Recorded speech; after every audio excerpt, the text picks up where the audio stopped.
രാത്രി 12 മണിക്ക് ഞാൻ കിടക്കാനായിട്ട് മുമ്പ് എനിക്ക് മെസ്സേജ് വന്നായിരുന്നു. അപ്പൊ മെസ്സേജിൽ ഇങ്ങനെ ആയിരുന്നു, ടുമാറോ എന്ന മെസ്സേജ് മാത്രമായിരുന്നു.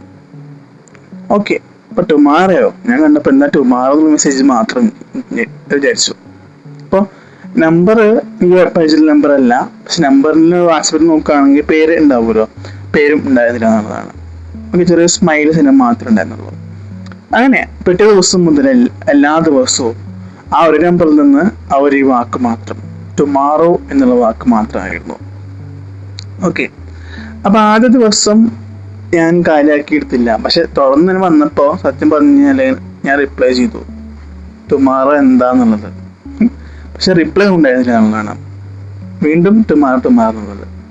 ഓക്കെ, അപ്പൊ ഞാൻ ആ നമ്പറേക്ക് വിളിക്കാൻ നോക്കിയപ്പോൾ നമ്പർ സ്വിച്ച് ഓഫ് ആണ് എന്ന് എനിക്ക് മനസ്സിലായി. ആ നമ്പർ ആരുടേതാണെന്ന് പോലും എനിക്കറിയില്ലായിരുന്നു. പക്ഷെ ഒരു കാര്യം മാത്രം വിചിത്രമായിരുന്നു എന്നുള്ളതാണ്. 12 മണിക്ക് കൃത്യം 12 AM എന്ന് മെസ്സേജ് ചെയ്തിട്ടായിരുന്നു. ഓക്കെ, അത് തുടർച്ചയായിട്ട് 15 ദിവസം മെസ്സേജ് വന്നു. 15ാമത്തെ ദിവസം മെസ്സേജ് വന്നില്ല. ഓക്കെ, അപ്പൊ ഞാൻ നോക്കുമ്പോൾ ഇതെന്താണ്, മെസ്സേജിന്റെ അത് കഴിഞ്ഞു. എന്നാലും നമുക്ക് ക്യൂരിയോസിറ്റി ആയിരുന്നു പറഞ്ഞാല്. ഓക്കെ, അപ്പോൾ 12 മണിക്ക് നോക്കിയ മെസ്സേജ് കണ്ടില്ല. പക്ഷെ ആ നേരത്തെ ഉറങ്ങാണ്ടിരിക്കാൻ പറ്റാത്തതുകൊണ്ട് ഞാൻ കിടന്ന് ഉറങ്ങി. ഓക്കെ, പിറ്റേ ദിവസം നോക്കുമ്പോൾ മെസ്സേജ് വന്നു നിൽക്കുന്നുണ്ട് 12:45, ഏകദേശം 12:17 സോറി 12:47 എനിക്ക് ആ മെസ്സേജ് വന്നതാണ്. ഓക്കെ, അപ്പോൾ ആള് പറഞ്ഞത് ഇങ്ങനെയായിരുന്നു, നാളെ ഒരിക്കലും എന്നെ അന്വേഷിക്കരുത് എന്നുള്ളത്. അപ്പോൾ ഞാൻ ചോദിച്ചാൽ എന്താണ് ഇതിൽ പറയുന്നത്, ഒരു കൺഫ്യൂഷനുള്ള ഇതിലേക്ക് മാറി. അപ്പൊ അത് കഴിഞ്ഞിട്ട് നമ്പറിൽ നിന്ന് മെസ്സേജ് വരും വന്നിട്ടില്ല എന്നതാണ്. ഓക്കെ, അപ്പൊ അൺനോൺ നമ്പറിലേക്ക് വീണ്ടും കോൾ ചെയ്യാൻ ശ്രമിച്ചു. പക്ഷെ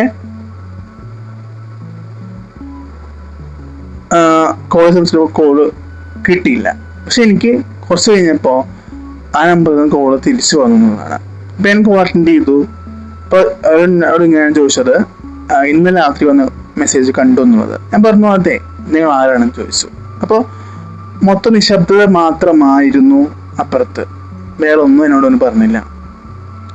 ആഴ്ച ആളെ അന്വേഷിക്കുകയെങ്കിൽ ആദ്യം നീ ഒരു കാര്യം അറിയണമെന്ന് അവർ തിരിച്ച് കുറച്ച് പറഞ്ഞു. അപ്പൊ എന്താണ് ആ കാര്യം തിരിച്ചു ചോദിച്ചു. അപ്പൊ അവർക്ക് അതായത് 3 വർഷം മുമ്പ് തന്നെ ഒരാൾക്ക് മരണം സംഭവിച്ചു എന്നായിരുന്നു ഞാൻ വിചാരിച്ചത് പറഞ്ഞപ്പോൾ. പക്ഷെ അവർ പറഞ്ഞത് ഇങ്ങനെയായിരുന്നു, അവൾക്ക് 3 വർഷം മുമ്പ് തന്നെ മരണം സംഭവിച്ചു എന്നുള്ളത്. അപ്പൊ ഞാൻ എൻ്റെ കയ്യിൽ പറഞ്ഞാൽ അറിയാതെ ഫോൺ കയ്യിൽ വന്ന് നിലത്ത് വീണ് കുട്ടികളാണ്. ഓക്കെ, അപ്പൊ ഞാന് നോക്കിയപ്പോ സത്യം പറയുകയാണെങ്കിൽ ആരാണ് മരിച്ചതെന്ന് അറിയില്ല. അപ്പൊ അവര് എന്നോട് പറഞ്ഞു വിശ്വാസമില്ലെങ്കിൽ ഗാലറി തുറക്കാൻ പറഞ്ഞു. അപ്പൊ ഗാലറി തുറന്നു. അപ്പൊ ഞാൻ ഒരിക്കലും എടുത്തിട്ടില്ല, അതൊരു ഫോട്ടോ മാത്രം അതിലുണ്ടായിരുന്നു. കാരണം എനിക്കിതിൽ ആരാന്ന് പോലും അറിയില്ല അവര്. ഇപ്പൊ ഒരു പെൺകുട്ടി മാത്രം. അപ്പൊ അവർ ചിരിക്കുന്ന ഒരു ഫോട്ടോ മാത്രമല്ല. സൂം ചെയ്ത് നോക്കി എന്റെ പിന്നിലൊരു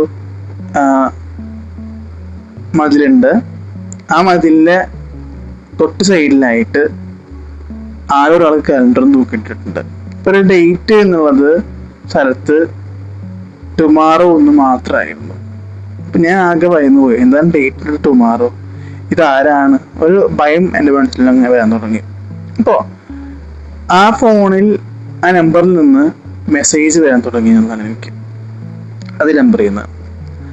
അപ്പോൾ സത്യം പറയാൻ തയ്യാറാണെന്ന് ചോദിച്ചപ്പോൾ ഞാൻ പറഞ്ഞു ഓക്കെ, സത്യം പറഞ്ഞ തയ്യാറാണ്, നിങ്ങൾ സത്യം പറയുമെന്ന് പറഞ്ഞു. അപ്പോൾ 5 സെക്കൻഡിന് ശേഷം മാത്രം ആ ഒരു മറുപടി വന്നു, നാളെ രാത്രി 12 മണിക്ക് നീ എന്നെ അവസാനമായി കാണുന്നുള്ളത്. ഓക്കെ, അപ്പൊ ഞാനിങ്ങനെ വെയിറ്റ് ചെയ്തുകൊണ്ടിരിക്കുകയാണ് 12 മണിയായ സമയത്ത്.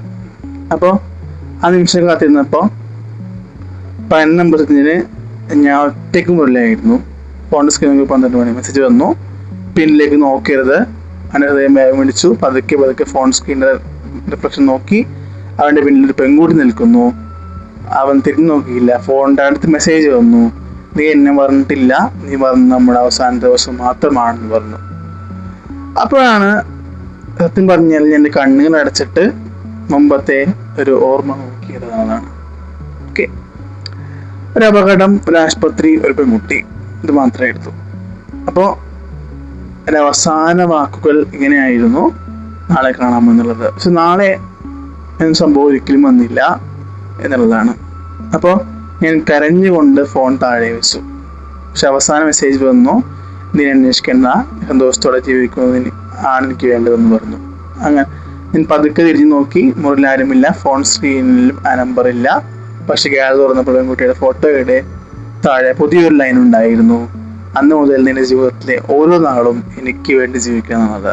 ഓക്കെ, അപ്പം ഞാൻ ആ ഫോട്ടോ നോക്കിയിരുന്നു. ഫോട്ടോ നോക്കിയിരുന്നപ്പോൾ നമ്പറിൽ നിന്ന്